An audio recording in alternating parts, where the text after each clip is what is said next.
Well, everyone, it's time for us to go and take a look at the iPhone SE 2022 and see how it compares against the iPhone 14 and see which particular phone is the better one for you. Now, the thing I will definitely tell you about these devices is that number one, I definitely do think if you're going to go and pick up a phone, the iPhone 14 is by far the better one, probably for the average person. That's a phone that's going to be giving you a better experience. It's probably going to be the best one I can probably imagine between these two. But the other thing I can definitely tell you is that if you're going to go and buy a phone, I think the iPhone SE 22 is very, very average. It doesn't really make a lot of sense to go and buy an iPhone SE 3 anymore. Even though Apple's still selling it brand new, I think it genuinely makes a lot more sense to buy something like an iPhone 14. So we'll talk about that throughout this whole entire video. First things first, if you want to go and pick up either one of these phones, links will be down in the description. You can get them from there and you can help support the channel at the exact same time. Now, starting off with the outside of both these particular phones, the first thing you have to keep in mind is that between both, the iPhone SE 2022 came out in 2022 early that year, and on the front you're getting a 4.7-inch Retina IPS panel. Now it's a pretty basic panel. There really isn't anything within that panel that I'm like super happy about. It's kind of like what you see is what you get, and it's fairly,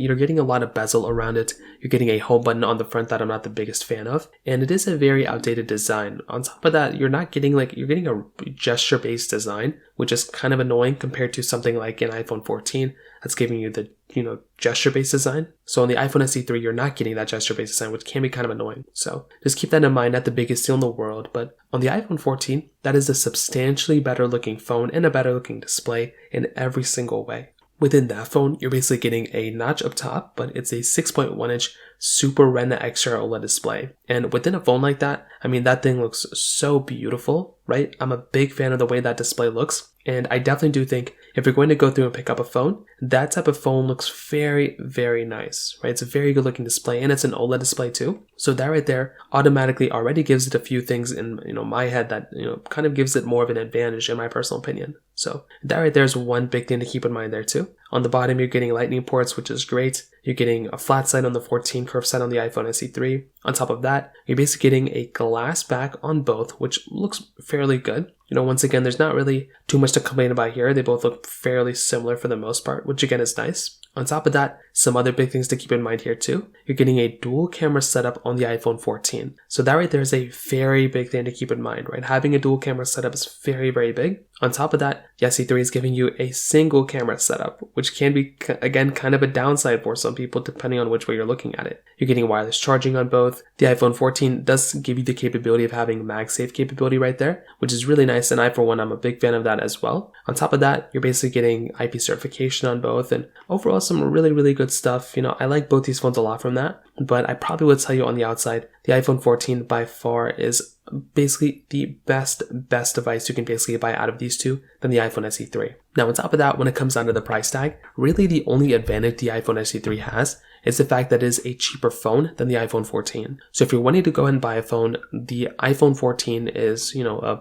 more expensive phone than the iPhone SE 3. So the SE 3 has an advantage of being cheaper. But even then, I'm one of those types of people that I would probably say, it might make more sense to go ahead and buy a more expensive phone if it is going to be giving you an overall better experience. So that right there is just like one other thing to kind of keep in mind. Not the biggest deal in the world, but just one other thing to keep in mind here. So that kind of covers it up there. Now from the camera perspective, another very big thing to keep in mind here too is the iPhone 14 is going to be giving you a dual camera setup, where the iPhone SE 3 is going to be giving you a single camera setup. So with the iPhone 14, this phone is going to be giving you a 12 megapixel wide, then a 12 megapixel ultra wide camera, where the iPhone SE 3 is going to be giving you a single 12 megapixel camera. And in every single way I can imagine with you, the iPhone 14 is going to be giving you a better overall camera, as you can probably imagine, than the iPhone SE 3. I think a phone like the iPhone SE 3 is very, very average. You can do 4K at 60 on the back. You can do 4K at 60 on the front of the iPhone, 14, but the SE 3 only being able to do 1080p on the front of that camera is very lackluster, and that can be a very big downside, once again, of these types of phones.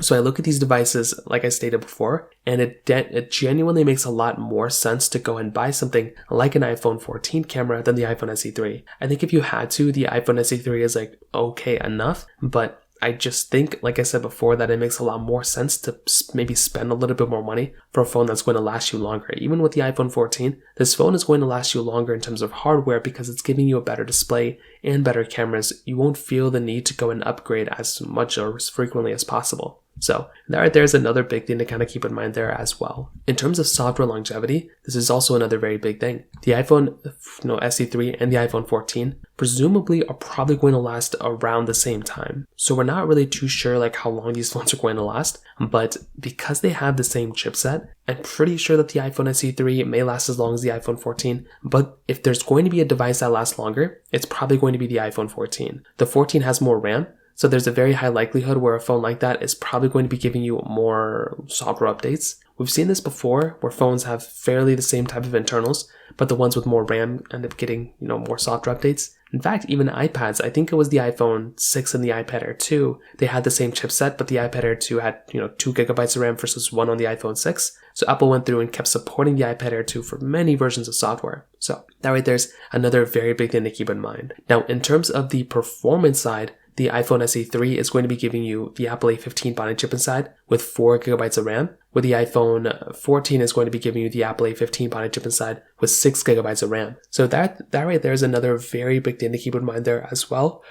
If we're talking about sheer performance, not only is the iPhone 14 giving you, I think, a better chipset, it's the same chipset, but kind of, clocked higher with more RAM. The other big thing here too is that the iPhone 14 is going to be giving you the gesture design. Right? By having those gestures versus clicking the home button, things just feel so much faster. It's like not even funny. And that is the big advantage of something like an iPhone 14 device where you can go through and just swipe up, move things around. There's an argument to be made where a phone like an iPhone 10 could even feel faster than an iPhone SE3 because of those gestures. So that's just one thing to keep in mind. It really wouldn't be the reason I would go and upgrade, but that is just one thing to keep in mind if you are going through and upgrading your phone. That is one thing you might notice at that moment. So that right there just kind of covers up the performance side. And from the battery life side, this is also another big difference. The iPhone SE3 is giving you a 2018 mAh battery, where the iPhone 14 is giving you a 3279 mAh battery. And from that side as well, you're probably going to be getting a very good performing battery life inside of something like the iPhone 14 than the iPhone SE3. And that's, again, going to be something else that you're going to notice. So once again, I genuinely do feel like if you're going to go through and pick up a device, you might end up feeling like you're getting the overall better performing device inside of the iPhone 14 than the iPhone SE3. So what I'll probably tell you, in my personal opinion, if you're going to go through and pick up a device, something like the iPhone 14 is probably going to be the overall better device in every single way than the iPhone SE3. I don't really see why you'd want to go and buy an iPhone SE3 anymore, especially if you're looking at the brand new price. For $429 for an iPhone SE3, waste of money. iPhone 14, if you can buy it in the used market for $400, $500, significantly better deal than the iPhone SE3. So in terms of that kind of covers it up there. If you have any other thoughts or questions, let me know in the comment section below. Hit the like button, that would mean so much, but definitely hit that subscribe button. More importantly than everything else, I love every single one of you guys. Hopefully I'll catch you guys in the next video. Peace out till then.